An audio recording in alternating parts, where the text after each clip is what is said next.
kredit bertumbuh, ekonomi bertumbuh. Dilala memang capcay ini bank-bank himbara ini bang semua. Apa yang terjadi? Ternyata duit yang dikucurkan itu bukannya didistribusikan, dikasih pinjaman ke pengusaha-pengusaha kecil yang ada di Indonesia. Enggak. Terus kemana? Ya lu udah tau lah kemana duit itu. Makanya Purbaya marah. Apa yang terjadi? Dia tarik 75 triliun dari bank-bank pemerintah itu. Karena gak kepake. Udah dibanding sama bank-bank ini juga gak becus, banker-banker kita Apa yang terjadi? Duitnya dia tarik. Yang jadi pertanyaan ya, sebelum kita bahas lebih lanjut, lu harus berpikir, kenapa ditarik duit itu yang harusnya ditaruh di sana diinjeksi ke bawah? Kenapa? Ya inget, karena awalnya kita pengen ekonomi kita tumbuh, pengucuran kredit lancar. Tapi ternyata enggak. Data menunjukkan, ini data Bank Indonesia nih, per November 2025, kredit perbankan cuman tumbuh 7% guys. Tumbuh 7%. Padahal targetnya itu sampai 11%. Jadi di bawah standar nih pertumbuhan kredit kita, stunting bisa gue bilang nih. Brengsek memang. Dan lu tahu dong, kenapa bisa stunting? Karena ternyata ada ketidaksinkronan kebijakan antara pemerintah, eksekutif, dan bank setan. Ya maksud gue bank sentral.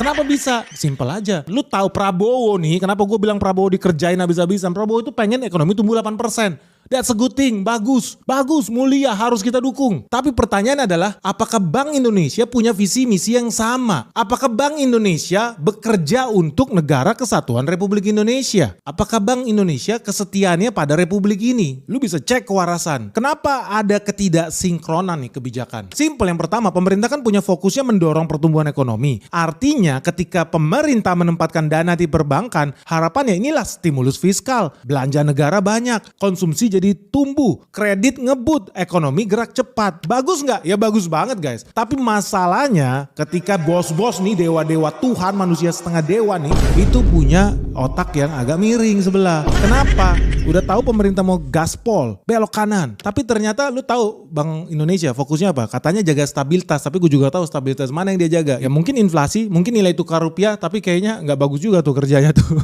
Terus apa lagi? Ya resiko global mereka harus perhitungkan. Ujung-ujungnya apa? Ketika pemerintah mau gaspol, suku bunga itu masih ketat, masih tinggi sebetulnya. Likuiditas dijaga banget guys. Ujung-ujungnya apa? Bank jadi lebih konservatif, takut-takut menyalurkan kredit. Ini bahaya, karena akibatnya fatal. Duitnya ada, tapi nggak dikucurin jadi kredit guys. Kenapa duitnya nggak dikucurin jadi kredit? Karena ternyata duit pemerintah ratusan triliun. By the way itu duit pajak lu ya, makanya lu harus denger video Benix ini.